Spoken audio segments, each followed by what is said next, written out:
గత 2 రోజులుగా కురుస్తున్న భారీ వర్షాలకు గోదావరి జిల్లాలకు వరద పోటెత్తుతోంది. ఇప్పటికే లంక గ్రామాలన్నీ నీట మునిగాయి. అంబేద్కర్ కోనసీమ జిల్లాలో 17 గ్రామాలకు రాకపోకలు అంతరాయం ఏర్పడింది. ధవళేశ్వరం కాటన్ బ్యారేజ్ వద్ద వరద ఉధృతి కొనసాగుతోంది. 175 గేట్లు ఎత్తి నేరుగా 3,15,000 క్యూసెక్కుల నీటిని సముద్రంలోకి విడుదల చేస్తున్నారు. దీనిపై మరింత సమాచారం ధవళేశ్వరం కాటన్ బ్యారేజ్ వద్ద నుండి మా సీనియర్ కరెస్పాండెంట్ సతీష్ అందిస్తారు.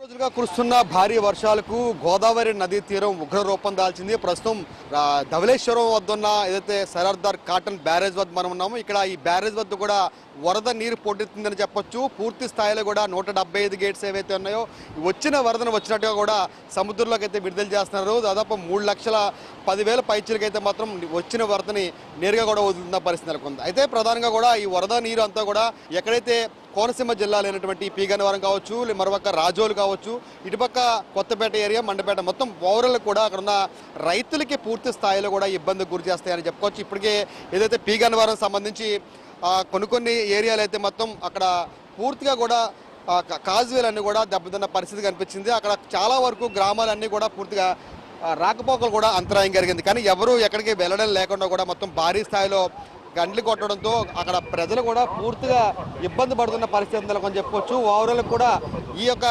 వర్షానికి సంబంధించి చూసుకుంటే కనుక అయితే ఏజెన్సీ గ్రామాలైనటువంటి దేవీపట్నం దగ్గర ఏదైతే ఉందో ఆ దేవీపట్నం దగ్గర పూర్తిగా కూడా నీట మునగడంతో ఆ వరద ఫ్లో బాగా ఎక్కువగా ఉంది. ఆ వరద ఫ్లో ఎక్కువగా ఉండడంతో కూడా గండిపోచమ్మ ఆలయం కూడా పూర్తిగా నీట మురిగిన పరిస్థితి మనం 2 రోజుల నుంచి కూడా చూస్తున్నాం. అక్కడ ఆలయ అధికారులు కూడా పూర్తిగా ఇప్పటికే వచ్చే భక్తులు ఎవరు కూడా అక్కడ రావద్దని చెప్పేసి కూడా ముందుగా హెచ్చరికలు కూడా జారీ చేసిన పరిస్థితి. దాంతోపాటు కూడా ఇప్పటికే గోదావరి నీటి మట్టం కూడా 10.45 అడుగులకైతే చేరుకుంది. అయితే 11.7కి మాత్రం చేరుకుంటే మొదట ప్రమాద హెచ్చరిక జారీ చేసే అవకాశాలు ఉన్నాయని చెప్పేసి కూడా అధికారులు కూడా వెల్లడించిన పరిస్థితి నెలకొని చెప్పుకోవచ్చు. అయితే ఈ వర్షం మరో 2 రోజుల పాటు ఉండడంతో గోదావరి నది ఉగ్రరూపం ఇంకా పెరిగే అవకాశం ఉంది. గోదావరి ఏదైతే ఫ్లో కూడా పెరిగే అవకాశం ఉందని చెప్పేసి కూడా చెప్పడం జరుగుతుంది. అయితే ఇప్పటికే దీనికి సంబంధించి కూడా ఏదైతే అల్లూరు జిల్లా కావచ్చు, మరోపక్క తూర్పుగోదావరి జిల్లా కావచ్చు, అలాగే అంబేద్కర్ సంబంధించి కోనసీమ జిల్లా కావచ్చు, ఈ 3 జిల్లాలకు సంబంధించి కలెక్టర్స్ కూడా ఎప్పటికప్పుడు ఈ మొత్తం ఈ వరద ఉధృతిని అయితే మాత్రం కంట్రోల్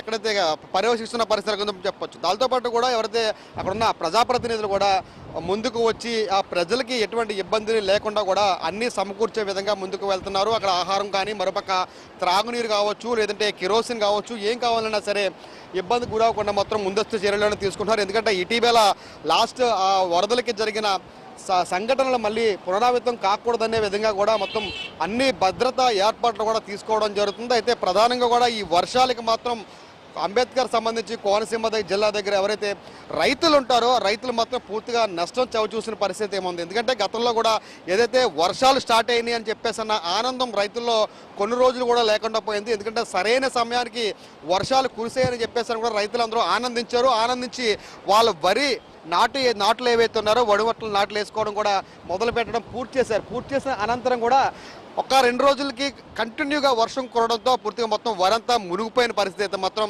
అక్కడ కనిపిస్తుంది. అటుపక్క వరే కాదు, మరోపక్క కంద తోటలు కావచ్చు, కంద తోట, అలానే అరటి నుంచి అనేక కూరగాయలు పండించడం కూడా జరుగుతుంది. అవన్నీ కూడా మొత్తం పూర్తిగా నీట మరవడంతో రైతులందరూ కూడా ఇబ్బందులు పడ్డ పరిస్థితి నెలకొందనుకోవచ్చు. మరి రానున్న 24 గంటలు కూడా ఈ వర్షాభావం ఇంకా పెరిగే అవకాశం ఉంది కాబట్టి ప్రజలు ఇంకా పూర్తి స్థాయిగా అప్రమత్తంగా ఉండాలని చెప్పేసి కూడా అధికారులు వెల్లడించారు. ఎక్కడికక్కడ కంట్రోల్ రూమ్లు కూడా ఏర్పాటు చేయడం జరుగుతుంది. చూడొచ్చు అంటే మన ధవళేశ్వరం వద్ద ఏదైతే 175 గేట్స్ ఏవైతే ఉన్నాయో గేట్స్ దగ్గర మనం ఉన్నాం. అంత వరద ఫ్లో ఎలా ఉందో క్లియర్గా కూడా అర్థమవుతుంది. అంటే కొంతమేరకు ఆ గేట్స్ ఏవైతే మాత్రం ఎత్తి ఆ వరద ఫ్లో అయితే వరదను వచ్చినట్టుగా కూడా సముద్రంలోకి విడుదల చేస్తారు. గోదావరి వరకలు పరవళ్ళు కూడా ఎంత స్పీడ్గా ఉన్నాయో కూడా క్లియర్గా చూడవచ్చు. ఈ వరద ఉధృతి ఈ స్పీడ్ అంతా కూడా వదిలిన వాటర్ అంతా కూడా నేరుగా ఏదైతే లంక గ్రామాల ప్రజలకి ఇక్కట్లు పడ్డానికి అనేక ఇబ్బందులు పడతారు. ఇదంతా అక్కడ చేరుకోవడంతో అయితే ఇప్పటికే రాజమహేంద్రవరం సంబంధించే అన్ని ఘాట్స్ కూడా అటు కోట్లింగాల ఘాట్ కావచ్చు, మరొక పుష్కర్ ఘాట్ కావచ్చు, అనేక ఘాట్స్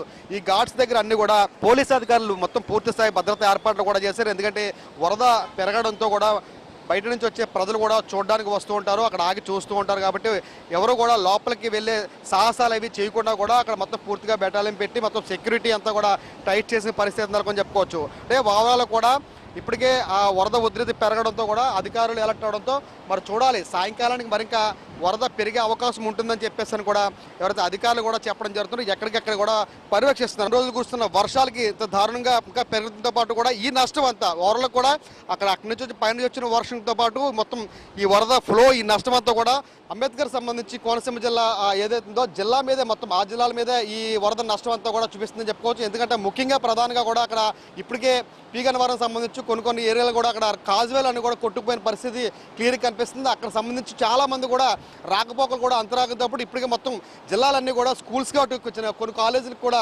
2 రోజుల పాటు సెలవు కూడా ప్రకటించారు. ఎవరు కూడా అనవసరంగా బయటికి రావద్దని చెప్పేసి కూడా అధికారులు కూడా వెల్లడిస్తున్న పరిస్థితి నెలకొంది. ఇది ఇక్కడ పరిస్థితి. వీడియో జస్ట్ ఆనంద్తో సతీష్, మహాన్యూస్, రాజమహేంద్రవరం ధవళేశ్వరం బ్యారేజ్ నుండి.